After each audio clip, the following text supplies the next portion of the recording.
So hello everyone, इस video के अंदर हम डिस्कस करने वाले हैं इम्यूनो डेफिशिएंसी डिजीज़ के बारे में।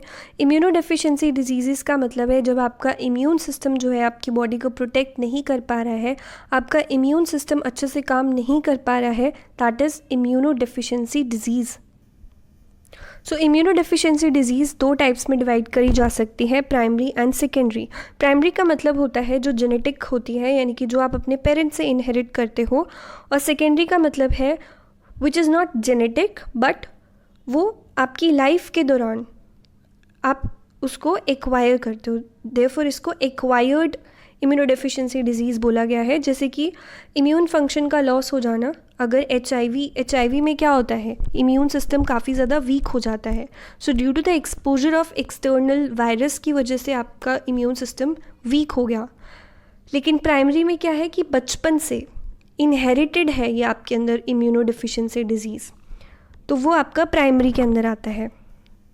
अब सबसे पहली जो डिज़ीज़ की हम बात करेंगे वो है skid, that is severe combined immunodeficiency. Severe combined immunodeficiency disease, अब इसको हम क्या बोलते हैं, बबल बेबी डिजीज़ भी इसको बोला जाता है, क्योंकि इसमें क्या होता है कि बच्चा जो है वो बहुत ज़्यादा ससेप्टेबल है इन्फेक्शंस के, उसको बहुत जल्दी इन्फेक्शन हो जाता है, तो उसको एक बबल के अंदर रखा जाता है। सो जैसे आप इस फोटो में देख सकते हैं, जो बीच वाला बच्चा है उसको क्या है, स्किड की बीमारी है, तो इसको इन्होंने बिल्कुल पैक करा हुआ है एक बबल के अंदर। तो क्योंकि इसका इम्यून सिस्टम बहुत ज़्यादा वीक है, ना इसमें बी सेल्स हैं इसकी बॉडी में, ना टी सेल्स हैं, तो ये इन्फेक्शन से फाइट नहीं कर सकता। ज़रा सा भी अगर इसको इन्फेक्शन हुआ तो वो सिवियर हो सकता है, इसकी डेथ भी हो सकती है। इसलिए इसको बिल्कुल पैक्ड रखा जाता है, एक बबल के अंदर इसको रखा जाता है, पूरी बॉडी को कवर कर दिया जाता है ताकि बाहर से कोई एक्सटर्नल जो पैथोजन है इसकी बॉडी पर अटैक ना कर सके। सो यहाँ पे एक जीन होता है which is ADA gene which is absent. ADA का मतलब क्या है, adenosine deaminase. ADA means adenosine deaminase, adenosine deaminase. अब ये जो एंजाइम होता है, ये जो जीन है, इस एंजाइम के लिए ये जो जीन है वो क्या करता है, ये जो हमारा डीऑक्सी एडिनोसिन होता है इसको ADA कन्वर्ट करता है यूरिक एसिड के अंदर। ADA जीन एब्सेंट है, ADA नहीं बनेगा, और ADA नहीं बनेगा तो डीऑक्सी एडिनोसिन अक्यूमुलेट होता जाएगा, और अगर ये अक्यूमुलेट हो जाएगा तो ये बॉडी के अंदर जो बी सेल्स और टी सेल्स है उसको डिस्ट्रॉय कर देगा। सो यहाँ पर क्या हो जाता है, premature death of lymphoid progenitor cell. अब देखो, हेमाटोपोइटिक स्टेम सेल से दो प्रोजेनाइटर सेल्स निकलते हैं, myeloid progenitor cell, lymphoid progenitor cell, जिससे कि हमारे टी सेल्स और फिर बी सेल्स बन रहे हैं। तो अगर ये प्रोजेनाइटर सेल ही क्या हो गया हमारे पास में, प्रोजेनाइटर सेल की ही डेथ हो गई, प्री मैच्योर डेथ हो गई, तो ना बी सेल बनेगा ना टी सेल्स बनेंगे। इसी वजह से तो बच्चे का इम्यून सिस्टम इतना वीक हो जाता है, premature death of lymphoid progenitor cell, जिसकी वजह से ना बी सेल्स बन पाएंगे ना टी सेल्स बन पाएंगे। डिफेक्टिव साइटोकाइन सिग्नलिंग इन टी सेल प्रिकर्सर्स, उसकी वजह से तो यहाँ पर क्योंकि बी सेल्स भी नहीं है, टी सेल्स भी नहीं है, तो ना तो कोई भी इम्यूनिटी नहीं होगी, ना सेल मीडिएटेड इम्यूनिटी होगी, ना ह्यूमोरल इम्यूनिटी होगी। सो नॉर्मल केस में क्या हो रहा था, नॉर्मल केस में क्या होता है, बी सेल्स होते हैं, टी सेल्स होते हैं ना, बी लिम्फोसाइट टी लिम्फोसाइट काम अगर प्रॉपरली करते हैं तो वो हमारे इन्फेक्शन से फाइट करने में हेल्प करते हैं। लेकिन जो स्किड वाला पेशेंट है उसके अंदर तो ना टी सेल्स हैं ना बी सेल्स हैं, तो आपका इम्यून रिस्पॉन्स तो जनरेट होगा नहीं, डिक्रीज्ड इम्यून रिस्पॉन्स, तो वो फाइट तो कर नहीं पाएगा इन्फेक्शन से। इसीलिए वो ज़रा सा भी उसको हम एक्सपोज नहीं करते बाहर के इन्वायरमेंट से उसको, इसलिए इसको जो है हम इस बच्चे को एक बबल के अंदर रखते हैं। अब इसका ट्रीटमेंट क्या है, एंजाइम रिप्लेसमेंट थेरेपी। या तो आप क्या करो, उस बच्चे के अंदर ADA एंजाइम जो है डाल दो, लेकिन ये आपको रिपीटेड मैनर में करना पड़ेगा, ठीक है, और ये परमानेंट क्योर नहीं है। दूसरा है बोन मैरो ट्रांसप्लांटेशन। आप हिमाटोपोइटिक स्टेम सेल डाल दो। अगर हम हिमाटोपोइटिक स्टेम सेल डाल देंगे तो ये डिफरेंट सेल्स के अंदर डिफरेंशिएट हो सकता है, इससे बहुत सारे सेल्स जनरेट हो सकते हैं, क्योंकि यहाँ पे बी सेल्स बन जाएंगे, टी सेल्स बन जाएंगे फिर बॉडी के अंदर जा कर के। तो हम ये कर सकते हैं। एंड देन जीन थेरेपी आप कर सकते हो। जीन थेरेपी में हम क्या करते हैं कि जो डिफेक्टिव जीन होता है उसको करेक्ट जीन से रिप्लेस कर दिया जाता है। तो यहाँ पे देखो हमने क्या किया, जो पेशेंट था जिसको स्किड था उसकी हमने बोन मैरो सेल लिया या फिर टी सेल्स लिए उसके विद डिसेबल्ड एडीए। अब उसको हमने क्या किया, उन सेल्स को हमने उस पेशेंट की बॉडी से निकाल लिया। अब हमारे पास यहाँ पे एक वायरस है, रिट्रोवायरस, जो कि जेनेटिकली डिसेबल्ड है, यानी कि इसको हमने डिसेबल कर दिया। ये सिर्फ हम वेक्टर के तौर पे यूज़ कर रहे हैं। जो हमारा एडीए का डिज़ायर्ड जीन है हमने इसके अंदर इंसर्ट कर दिया, इस वेक्टर के जेनेटिक मटेरियल के अंदर हमने इनकॉर्पोरेट कर दिया है। अब ये जो वेक्टर है, ये जो वायरस है वो सिर्फ वेक्टर के तौर पर यूज़ हो रहा है, सिर्फ ट्रांसफ़र करने के लिए यूज़ हो रहा है। ये कोई बीमारी कॉज नहीं करेगा क्योंकि ये जेनेटिकली डिसेबल्ड है। अब इसके अंदर क्या है, एडीए का जीन हमने फिट कर दिया था इसके जेनेटिक मटेरियल के अंदर। अब ये वायरस को जब हम इन सेल्स के ऊपर इन्फेक्ट कराएंगे तो ये जो एडीए का जीन था वो इसके अंदर ट्रांसफ़र हो जाएगा। अब इन सेल्स को हम कल्चर कर लेंगे ताकि और सेल्स जनरेट हो और फिर इनको ट्रांसप्लांट कर दिया जाएगा पेशेंट के अंदर। नेक्स्ट सेकेंड डिजीज़ है bare lymphocyte syndrome. Bare lymphocyte syndrome का मतलब है कि जो हमारे सेल्स होते हैं उनके पास एमएचसी होता है। एमएचसी होता है जैसे जो हमारे एंटीजन प्रेजेंटिंग सेल्स होते हैं उनके पास MHC2 होता है, और जो हमारे टी हेल्पर सेल्स होते हैं वो MHC2 के ऊपर जो एंटीजन प्रेजेंटेड होता है उसी को रिकॉग्नाइज़ करते हैं, फिर एक्टिवेट होते हैं, साइटोकाइन रिलीज़ होता है, साइटोकाइन से बाकी सेल्स एक्टिवेट होते हैं। सेल मीडिएटेड इम्यूनिटी में पढ़ा था ना हमने, ऐसी जो आपका ह्यूमोरल इम्यूनिटी है। तो जब MHC प्रेजेंट नहीं है तो टी हेल्पर सेल्स कैसे एक्टिवेट होंगे, साइटोटॉक्सिक टी सेल्स कैसे एक्टिवेट होंगे, तो यहाँ पर इम्यून रिस्पॉन्स जनरेट नहीं हो पाएगा।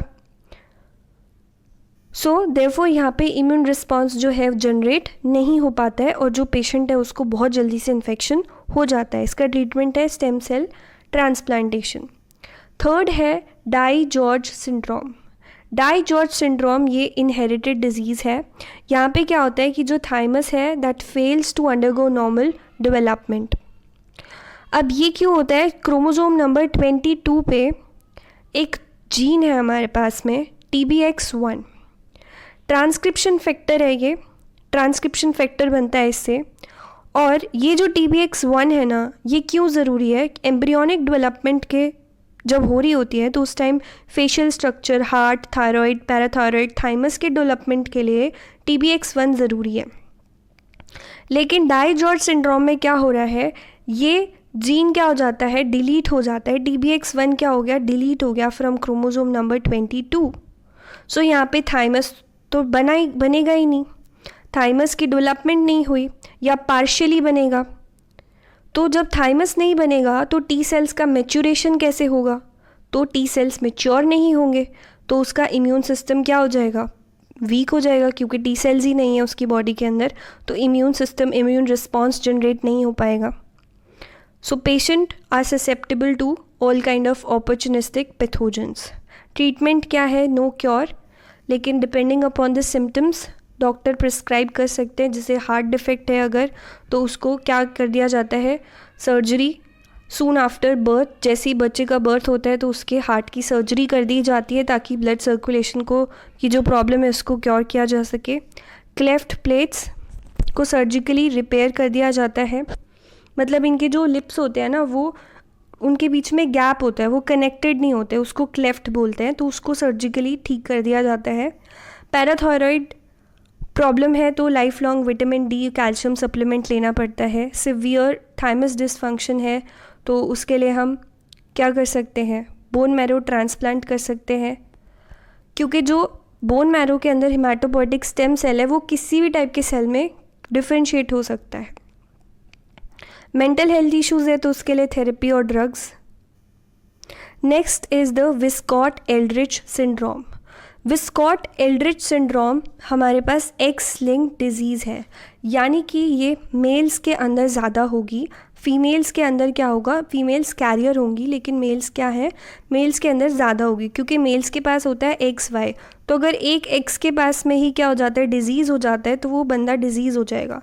लेकिन फीमेल्स के पास में क्या है, they have an extra X chromosome to counterbalance the effect, तो इसलिए ये मेल्स में ज़्यादा होती है। नाउ हमारे पास में क्या होता है, एक जीन है वेस्प जीन। अब ये जो वेस्प जीन है, इससे बनता है वेस्प प्रोटीन। उसमें क्या हो जाती है, म्यूटेशन हो जाती है। अब ये जो वेस्प होता है वो ज़रूरी होता है for the assembly for the reorganization of the actin filaments in the cells of hematopoietic lineages। तो जो आपके lymphocytes होते हैं, बी सेल्स हैं, टी सेल्स हैं, उनमें जो एक्टिन फिलामेंट्स होती है उसके रीऑर्गेनाइजेशन में, रीअरेंजमेंट में ये ज़रूरी होता है। तो ये यहाँ पे जीन क्या हो जाता है, इसमें म्यूटेशन आ जाती है और इस डिज़ीज़ के अंदर बॉडी का जो IgM है, IgG है, उसका लेवल बहुत कम हो जाता है और IgA और IgE का लेवल बहुत ज़्यादा हाई हो जाता है। एंड IgE आपको पता है हाई नहीं होनी चाहिए। हाई क्यों, क्योंकि वो तो एलर्जीज़ में होती है ना हाई, तो allergic reaction, severe allergic reactions cause करती है IgE, तो इसका लेवल हाई नहीं रहना चाहिए। तो जिसका हाई रहना चाहिए वो हाई नहीं है। IgM और IgG का हाई होना चाहिए, क्योंकि वो primary immune response, secondary immune response में जनरेट होती हैं, उनका तो हाई है नहीं, उनका यहाँ पे कम है। सो यहाँ पर एक और चीज़, एब्डोमिनल प्लेटलेट्स बनती है या बहुत कम प्लेटलेट्स बनती हैं, तो यहाँ पे ब्लड क्लॉट नहीं हो पाता है इन पेशेंट्स का आसानी से। अगर इनको चोट लग जाए, इंजरी लग जाए, तो ब्लड क्लॉट नहीं हो पाता आसानी से। So it is a rare genetic immunodeficiency, जो कि बच्चे की इम्यून सिस्टम जो है यहाँ पर प्रॉपरली फंक्शन नहीं करता है, तो ट्रीटमेंट के लिए आप क्या कर सकते हो, जो एंटीबॉडीज़ की कमी है, IgM IgG का इंजेक्शन दे सकते हो, स्टेम सेल ट्रांसप्लांट कर सकते हो। क्यों? क्योंकि जो स्टेम सेल है, जो हेमाटोपोइटिक स्टेम सेल होता है, एक बार ही आपने बच्चे के बॉडी के ब्लड स्ट्रीम में आपने इंट्रोड्यूस किया, तो ये स्टेम सेल जो होता है वो किसी भी सेल में डिफ्रेंशिएट हो सकता है। तो वो जो नॉर्मल आपकी इम्यून सेल्स हैं उसके अंदर डेवलप हो जाएगा एंड प्लेटलेट्स डेवलप हो जाएंगी। जैसे आप यहाँ पे देख सकते हैं, ये हमारा हेमाटोपोइटिक स्टेम सेल है। अब इससे सारे टाइप के सेल्स बन रहे हैं, dendritic cell, macrophages, monocyte, neutrophil, eosinophil, basophil, platelets, erythrocytes, इधर बी सेल्स, टी सेल्स, सब कुछ इससे बन सकते हैं, सारे टाइप के सेल्स बन सकते हैं। तो जब आप स्टेम सेल ट्रांसप्लांट करोगे तो ये सेल अंदर जा कर के डिफ्रेंशिएट हो जाएगा into the normal immune cells, और बच्चा जो है उसको हम इस तरीके से ट्रीट कर सकते हैं। Then we have Bruton's hypogammaglobulinaemia which is also X linked, यानी कि मेल्स में ज़्यादा होगा। फीमेल्स क्या रहेंगी, कैरियर रहेंगी यहाँ पे भी, क्योंकि फीमेल्स के पास एक्स्ट्रा एक्स क्रोमोजोम है to counterbalance the effect, लेकिन मेल्स के पास में सिर्फ एक ही एक्स है क्रोमोजोम, तो उनको ज़्यादा होने के चांसेस हैं ये बीमारी। तो यहाँ पे क्या होता है, IgG का लेवल बहुत ज़्यादा कम हो जाता है, बहुत ज़्यादा रिड्यूस हो जाता है। तो यहाँ पे एक जीन है ब्रूटन्स टायरोसिन काइनेज जीन, उसमें म्यूटेशन हो जाती है, जिसकी वजह से कोई भी हमारे पास यहाँ पे ब्रूटन टायरोसिन काइनेज नहीं बनेगा। अब ये किस लिए ज़रूरी है, जो आपके बोन मैरो के अंदर जब बी सेल का डेवलपमेंट हो रहा होता है, तो उस टाइम जो बी सेल होता है पहले प्रो बी सेल होता है, फिर उससे प्री बी सेल बनता है, फिर इससे इमेच्योर बी सेल बनता है, फिर इससे मैच्योर बी सेल बनता है। तो ये जो फर्स्ट स्टेज है, फर्स्ट स्टेज में ही आपको क्या चाहिए, BTK चाहिए, ब्रूटन टायरोसिन काइनेज चाहिए। प्रो बी सेल से प्री सेल बनने के लिए BTK चाहिए। अगर ये नहीं होगा तो प्री बी सेल नहीं बनेगा, प्री बी सेल नहीं बनेगा तो आपका मैच्योर बी सेल नहीं बनेगा। इसका मतलब कि बी सेल के डेवलपमेंट में ये हमें चाहिए, ब्रूटन्स टायरोसिन काइनेज चाहिए। लेकिन क्योंकि यहाँ पर म्यूटेशन आ जाती है इस जीन के अंदर, तो कोई भी BTK यहाँ पर नहीं बनेगा, तो आपके बी सेल्स नहीं बनेंगे, तो जिसकी वजह से जो बच्चे का इम्यून सिस्टम है वो बहुत ज़्यादा वीक हो जाएगा और उसको बैक्टीरियल इन्फेक्शन होने के चांसेस बढ़ जाएंगे। ठीक है, तो यहाँ पे जो बेबी बॉर्न जो होता है उसके पास में कोई बी सेल्स नहीं होते, या 1% आप मान सकते हो बी सेल्स, बाकी होते नहीं है यहाँ पे, क्योंकि BTK ही प्रेजेंट नहीं है तो इनिशियल स्टेप ही नहीं हो रहा बी सेल के डेवलपमेंट में, तो आगे कहाँ मैच्योर बनेंगे वो बी सेल्स। इस वजह से बच्चा जो है वो रिकरेंट बैक्टीरियल इन्फेक्शन से सफ़र करता है। इसका ट्रीटमेंट क्या है, आप उसको एंटीबॉडी के इंजेक्शंस दे सकते हो, एंटीबॉडीज़ लाइक एमॉक्सिसिलिन, एंटीबायोटिक्स आप दे सकते हो जैसे कि एमॉक्सिसिलिन इन्फेक्शन से बचने के लिए, ठीक है। आप उसको क्या कर सकते हो, अभी हाँ जी, जो यहाँ पे IgG का जो आप इंजेक्शन दे रहे हो ना, IgG का जो लेवल है उसकी बॉडी में 500 से 800 mg पर डेसीलीटर आपको मेंटेन करके रखना है, आपको मेंटेन करके रखना है। और ये जो डोजेज़ होती है 3-4 हफ्ते में, ठीक है। सो आपको क्या देना है, इंजेक्शंस लगाने हैं, और एवरी 3-4 वीक्स में आपको इंजेक्शंस लगानी है। और ये जो थेरेपी है वो आपको स्टार्ट कर देनी from the age of 10 to 12 weeks, जब बेबी है उस टाइम से शुरू कर देनी है। और जो लेवल है IgG का वो आपको मेंटेन करके रखना है उसकी बॉडी में 500 to 800।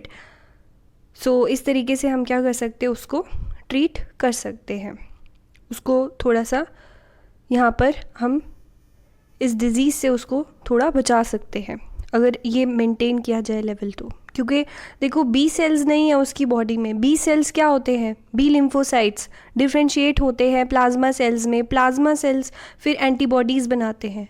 अब जब प्लाज्मा सेल ही नहीं है तो उनकी बॉडी में एंटीबॉडीज़ बन ही नहीं रही है, और एंटीबॉडीज़ आपको पता है कितनी ज़रूरी है इम्यूनिटी के लिए, तो इसलिए हमें बाहर से एक्सटर्नली उनको इंजेक्शन देना पड़ेगा, एंटीबॉडीज़ की थेरेपी देनी पड़ेगी ताकि उनको थोड़ा सेव रखा जा सके। So that's all for today. Notes का PDF का लिंक आपको डिस्क्रिप्शन में मिल जाएगा, आप वहाँ से डाउनलोड कर सकते हैं। एंड अगर आपको वीडियो हेल्पफुल लगा हो तो अपने फ्रेंड्स के साथ शेयर करें। एंड अगर आप चैनल पर नए हैं तो please subscribe to never miss any update. Thank you and have a great day.